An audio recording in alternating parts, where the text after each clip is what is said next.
कृष्ण, राधे राधे दोस्तों। स्वागत है आप सभी का हमारे यूट्यूब चैनल लड्डू गोपाल कृपा में। तो आज की जो एक दर्दनाक घटना जो कि लड्डू गोपाल जी से जुड़ी हुई है, वो मैं आप सभी के साथ शेयर कर रही हूँ। इस घटना के बारे में जाना, इसे पढ़ा तो मेरे रोंगटे खड़े हो गए और आशा करती हूँ, मुझे ऐसा लगता है कि जो कृष्ण भक्त हैं, जब आप भी इस घटना के बारे में जानेंगे तो सचमुच आपका भी दिल जो है वो दहल उठेगा, आपके रोंगटे खड़े हो जाएँगे, आपके रोंगटे खड़े हो जाएँगे के साथ कोई ऐसे कैसे कर सकता है? कोई इतना नीचे कैसे गिर सकता है? सिर्फ़ और सिर्फ़ यह जानने के लिए कि जो हमारे प्रभु हैं, गोपाल जी हैं, वह धरती पर हैं, उनका अस्तित्व है। भगवान की परीक्षा एक नास्तिक ही कहूँगी कि वो किस तरह से ले उठता है। तो वीडियो अंत तक ज़रूर से वॉच कीजिएगा दोस्तों। वीडियो स्टार्ट करने से पहले एक चीज़ और कहना चाहूँगी कि आप भी मुझसे कोई घटना शेयर करना चाहते हैं और चाहते हैं कि मैं यूट्यूब पे इसी तरह भक्तों के साथ जो आपके द्वारा शेयर की हुई घटना है वो शेयर करूं, तो आप मुझे कमेंट सेक्शन में बता सकते हैं। मैं अपना व्हाट्सएप नंबर आपसे शेयर कर दूँगी या इंस्टाग्राम आईडी दे दूँगी, तो वहाँ पर हम बात कर सकते हैं। तो दोस्तों चलिए वीडियो स्टार्ट करते हैं। तिथि जो कि राजस्थान से है और कहती हैं कि मुझे लड्डू गोपाल जी का बहुत शौक़ था। मुझे नहीं पता था कि गोपाल जी की जो नन्हे से गोपाल जी हैं, उनकी सेवा जो है वो किस तरह से की जाती है। लेकिन हाँ, उन्हें जब वह सबके पास देखती थी कि इसके पास लड्डू गोपाल है, मेरी फ्रेंड के पास लड्डू गोपाल है और सभी बहुत अच्छे से लाड लड़ाते हैं, इतने अच्छे से गोपाल जी को रखते हैं, तो उनका भी बहुत मन करता था कि काश मेरे भी घर जो है वो लड्डू गोपाल जी आएँ और मैं भी जो है अपने घर लड्डू गोपाल जी को लेकर आऊँ, उनकी सेवा पूजा करूँ। तो उन्होंने सोचा कि क्यों ना जन्माष्टमी के टाइम पर मैं गोपाल जी को घर लेकर आऊँ और उनकी सेवा करूँ। तो जन्माष्टमी के कुछ दिन पहले ही वह मार्केट जाती हैं और लड्डू गोपाल जी को घर लेकर आ जाती हैं।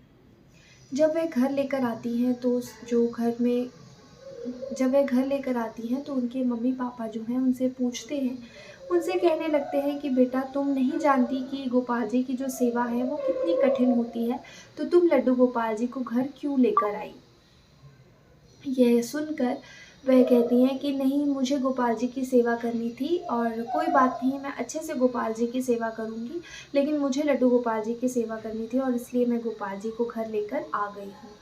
तो उनके जो माता-पिता हैं वह देखते हैं कि चलो अब लड्डू गोपाल जी जो घर पर आ ही गए हैं, तो उनकी बेटी कुछ दिनों तक तो गोपाल जी की सेवा बहुत मन लगाकर बहुत अच्छे से करती हैं। रोज़ाना सुबह जल्दी उठना, स्नान कराना, भोग लगाना, जितनी भी क्रियाएँ, जितनी भी सेवा प्रभु को देनी होती है, तो जो भी नित्य क्रियाएँ होती हैं वह निरंतर वह करती रहती हैं। लेकिन कुछ दिनों बाद उन्हें ये सब झंझट सा लगने लगता है, बोरिंग सा लगने लगता है और फिर वह सोचती हैं कि अब ये सेवा मुझसे नहीं हो पाएगी। मम्मी सच कहा करती थी कि लड्डू गोपाल जी की जो सेवा है वो बहुत कठिन होती है। तो वह सोचने लगती है कि मैं क्या करूँ, क्या करूँ? उन्हें याद आता है उनकी बहन का, जो कि गोपाल जी की बहुत बड़ी भक्त थी। तो वह उनको फ़ोन करती हैं और कहती हैं कि ऐसी-ऐसी बात है, सारी चीज़ें बताती हैं और मैं लड्डू गोपाल जी की सेवा तुम्हें देना चाहती हूँ, तो क्या तुम लड्डू गोपाल जी की सेवा अच्छे से करोगी? तो उनकी बहन बहुत खुश होती है और कहती है कि हाँ, तुम गोपाल जी को मेरे पास भेज दो, मैं उनकी सेवा बहुत अच्छे से करूँगी, उनका बहुत ध्यान रखूँगी। तो बस फिर अपने पति के हाथों वह अपनी बहन के घर जो है गोपाल जी को भेज देती हैं। जब गोपाल जी उनके घर पहुँचते हैं और जो भक्त की बहन है, उनके जो सास-ससुर हैं, बहुत चौंक उठते हैं देखकर और उन्हें काफ़ी चिल्लाते हैं, बहुत डाँटते हैं। कहते हैं कि तुमने किससे पूछकर गोपाल जी की जो सेवा है वह ली? तुम्हारी बहन ने बस कह दिया और तुमने सेवा ले ली। एक बार हमसे पूछा तो होता। इस तरह से माँ और बेटी दोनों के ही वार्तालाप हो रहे होते हैं और दोनों में ही बात करते-करते एक बहस-सी छिड़ जाती है कि यह चित्रपट सेवा नहीं है, चित्रपट सेवा फिर भी आसान होती है। तुम लड्डू गोपाल जी को क्यों घर लेकर आई हो, और अगर लेकर भी आई हो तो मैं यहाँ पर इनकी प्राण प्रतिष्ठा करने नहीं दूँगी, इन्हें स्थापित करने नहीं दूँगी। ये वार्तालाप उन दोनों के बीच हो ही रहा होता है कि उनके जो पिताजी हैं वे वहाँ पर आ जाते हैं। कहते हैं कि क्यों तुम दोनों इतना ज़्यादा, माँ और बेटी के बीच वार्तालाप हो रहा रहता है, तो वह कहते हैं कि क्यों इतना ज़्यादा तुम लोग झगड़ रहे हो, क्या बात है? तो वह बताती हैं कि देखिए पापा, मैं गोपाल जी को घर लेकर आई हूँ और ये एक नन्हे से बालक की तरह हैं, बाल रूप में हैं और मैं इनकी प्रतिष्ठा करना चाहती हूँ। तो माँ मुझे इस चीज़ से मना कर रही हैं और कह रही हैं कि यहाँ पर गोपाल जी नहीं रहेंगे। तो बस यह सुनकर उनके जो पिताजी हैं वह भी बहुत क्रोधित हो उठते हैं। कहते हैं कि क्या ये बाल स्वरूप हैं, ये बच्चे हैं और तुम तो कह रही हो कि ये बाल स्वरूप हैं, तो तुम इनकी प्राण प्रतिष्ठा करोगी, इनमें प्राण है। बस यह सब जो है सवाल करने लगते हैं और खिलखिलाकर हंस उठते हैं कि क्या ये छोटे बालक की तरह हैं। तो फिर जैसे छोटा बालक रोता है, ये वैसे एक तो रोएंगे भी, इन्हें भी भूख लगती होगी, जो है खाना खाते होंगे, भूख लगती होगी, ये भी भूख से चिल्लाते होंगे, इन्हें दर्द होता है तो ये रोते होंगे। इस तरह के प्रश्न जो हैं वह भक्त की बहन जो है उनसे करने लगते हैं। तो वह कहती हैं कि आप लोगों को अगर लगता है कि लड्डू गोपाल जी की सेवा नहीं होनी चाहिए, प्रतिष्ठा नहीं होनी चाहिए, तो आप लोग मत करिए। मैं लड्डू गोपाल जी की सेवा बहुत अच्छे से कर लूँगी, आप सभी इस झंझट में मत पड़िए, मुझे करने दो। जब वह यह सारी चीज़ें अपने पिताजी और अपनी माता से कहती हैं, तो उनके जो पिताजी हैं लड्डू गोपाल जी को उनके हाथों से छीन लेते हैं और कहते हैं कि ठीक है, तुम कहती हो ना कि यह बाल स्वरूप हैं, ये बालक हैं, तो इन्हें दर्द भी ज़रूर होता होगा, चलो देखते हैं कि इन्हें कितना दर्द होता है। बस यही कहकर वो गोपाल जी को उठाकर छत से नीचे फेंक देते हैं। और दोस्तों उसके बाद वह नीचे जाते हैं, लड्डू गोपाल जी को बहुत मारते हैं, पीटते हैं, ज़मीन पर रगड़ते हैं और कहते हैं कि देख, तू तो कहती है कि यह बालक हैं, तो फिर ये क्यों नहीं रो रहे? इन्हें तो दर्द हो रहा होगा, तो ये क्यों नहीं रो रहे? इस तरह की कुछ चीज़ें जो है, जो कि एक नास्तिक ही कर सकता है प्रभु के साथ, तो वह करते हैं। भगवान जो है वह सारी चीज़ें देख ही रहे होते हैं और इसका दंड कहीं न कहीं उन्हें तुरंत ही देते हैं। तो यह सारी चीज़ें देखकर जो भक्त की बहन थी, वह लड्डू गोपाल जी को छीन लेती है और लेकर वहाँ से चली जाती हैं। एक मंदिर में जाती हैं, वहाँ पर उन्हें स्नान कराती हैं, चंदन का लेप करती हैं और उसके बाद जो है वहाँ पर उन्हें विराजित करती हैं, भोग लगाती हैं। शाम में अपनी बहन को फ़ोन करके जो सारी घटना है वह बताती हैं कि इस तरह से मम्मी पापा ने लड्डू गोपाल जी के साथ किया है। यह सारी चीज़ें सुनकर उनकी बहन जो है वह काँप उठती हैं। वह कहती हैं कि मुझे लगा था कि लड्डू गोपाल जी की सेवा वहाँ पर बहुत अच्छे से होगी, लेकिन माता-पिता जो हैं तुम्हारे, उन्होंने इस तरह से लड्डू गोपाल जी के साथ व्यवहार किया, ऐसा करेंगे मैं कतई सोच भी नहीं सकती थी। और शाम में जो होता है उनके साथ, इसका फल किस तरह से प्रभु देते हैं, इसका दंड किस तरह से प्रभु देते हैं, देखिए। तो शाम में क्या होता है कि जो भक्त जिन्होंने लड्डू गोपाल जी की सेवा इन्हें अपनी बहन को दी थी, उनके पति की तबीयत अचानक बहुत ज़्यादा ख़राब होती है। वो कई हॉस्पिटल्स में जाते हैं, बहुत सारे टेस्ट वग़ैरह होते हैं, मेडिकल टेस्ट होते हैं, कई डॉक्टर्स के पास जाते हैं।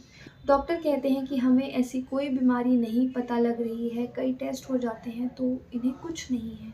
लेकिन और जैसे-जैसे दिन बढ़ते जाते हैं, उनका शरीर कुछ इस तरह से हो जाता है, उनके पूरे शरीर में इतनी ज़्यादा आग सी निकलने लगती है, वह मिट्टी में लोटने लगते हैं और कहते हैं कि बस मेरा शरीर जो है वह इतना गर्म हो रहा है कि अब लगता है मैं जीवित नहीं बचूँगा। इतनी ज़्यादा उनके पति की तबीयत जो है वह ख़राब होती है। जो ये भक्त थी, ये सारी चीज़ें जो लड्डू गोपाल जी के साथ घटित हुई, वह अपनी सास को बताती हैं। उनकी सास तुरंत समझ जाती हैं और कहती हैं कि लड्डू गोपाल जी को फ़ौरन वहाँ से वापस बुलाओ और तभी मेरे बेटे के साथ ये सब हुआ है। क्योंकि जब माता-पिता हैं कोई और उनके बच्चों को कष्ट होता है, तो वह ज़्यादा अच्छे से समझ पाते हैं, उन्हें ज़्यादा फ़ील होता है। यही घटना हुई कि बालक जो हैं लड्डू गोपाल जी, उन्हें कष्ट हुआ था और वह कष्ट उन्होंने अपने माता-पिता यानी कि जो अ, उनके पति थे, वही गए थे लड्डू गोपाल जी को अपनी साली के पास देने। तो उन्होंने कुछ इस तरह से उसका दंड उन्हें दिया और जैसे ही लड्डू गोपाल जी वापस आते हैं, तो जो बीमारी इतने दिनों तक, कई महीनों से ठीक नहीं हो रही थी, वह ठीक हो उठते हैं। जैसे-जैसे वह चंदन का लेप गोपाल जी को करती हैं, वैसे-वैसे उनके पति को जो है आराम आता जाता है। और इसी तरह से उनके पति जो हैं, कुछ दिन बाद बिल्कुल स्वस्थ हो उठते हैं। लड्डू गोपाल जी जो हैं, अब थोड़े कमज़ोर हो जाते हैं लेकिन उनकी भी देखभाल और उनकी भी सेवा वह बहुत अच्छे से करने लगती हैं। इनफैक्ट जो नास्तिक जिन्होंने लड्डू गोपाल जी को छत से फेंका था, वह खुद उनकी महिमा जान उठते हैं और आज उनके घर भी लड्डू गोपाल जी हैं। वह उनसे बहुत माफ़ी माँगते हैं, गिड़गिड़ाते हैं और गोपाल जी की सेवा जो है वह स्वयं भी घर पर लेकर आते हैं और आज वह लड्डू गोपाल जी की सेवा है वह कर रहे हैं। तो दोस्तों देखिए किस तरह से एक नास्तिक जो है वह प्रभु का इम्तिहान लेता है, प्रभु की ही परीक्षा लेता है कि उनका जो अस्तित्व है वह धरती पर वह है कि नहीं। इस तरह से प्रभु की ही परीक्षा ली जाती है, लेकिन भगवान जो हैं वह इसका दंड ज़रूर से देते हैं और इसके बाद एक नास्तिक जो है वो आस्तिक हो उठता है। लेकिन यही कहूँगी दोस्तों कि सेवा का चयन यदि आप करते हैं तो बहुत सोच समझ कर कीजिए। लड्डू गोपाल जी की सेवा आज एक ट्रेंड में है। इससे मैं खुद भी एक यूथ हूँ, लेकिन मैं सोशल साइट्स जो हैं जैसे यूट्यूब है, इंस्टाग्राम है,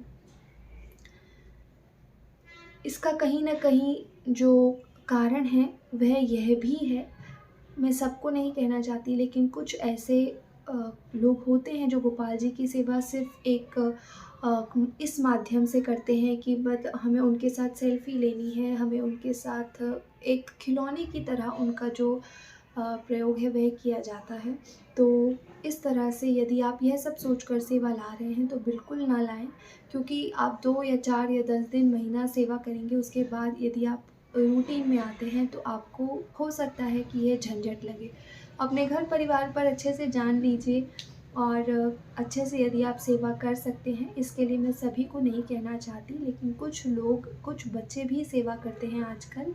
तो ये मैसेज एक सभी के लिए है, इनफैक्ट ये हम सभी के लिए है कि हम गोपाल जी की सेवा को इस तरह का एक पिक्चर्स लेना और सोशल साइट्स का ज़रिया ना बनाएँ। तो आज की इस वीडियो में हमें एक बहुत अच्छा मैसेज मिला है दोस्तों, और यदि आपको ये वीडियो, जो मैंने आपको ये घटना शेयर करी है, अगर आप अब तक पहुंच पाई है जो मैं कहना चाहती हूँ, तो वीडियो को ज़रूर से लाइक कीजिएगा। कमेंट में ज़रूर से बताइए यदि आप भी कोई ऐसी घटना जो आपके साथ घटित हुई हो वो हमारे साथ शेयर करना चाहते हैं। तो मिलते हैं नेक्स्ट वीडियो में, तब तक के लिए हरे कृष्णा, राधे राधे।